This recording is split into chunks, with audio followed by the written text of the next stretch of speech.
देखिए दोस्तों, हम लोग अभी लालमटिया में हैं, कोयला माइंस में कोयला लोड करने के लिए आए हुए थे।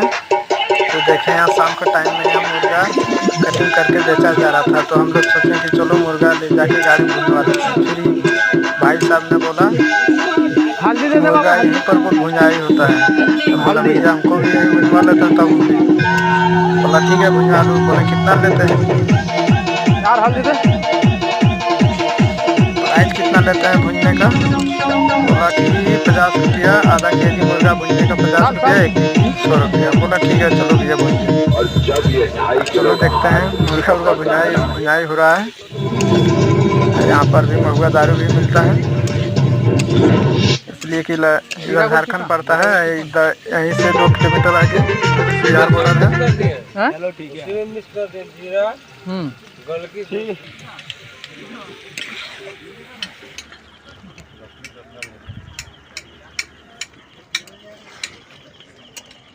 लकड़ी ले लियो।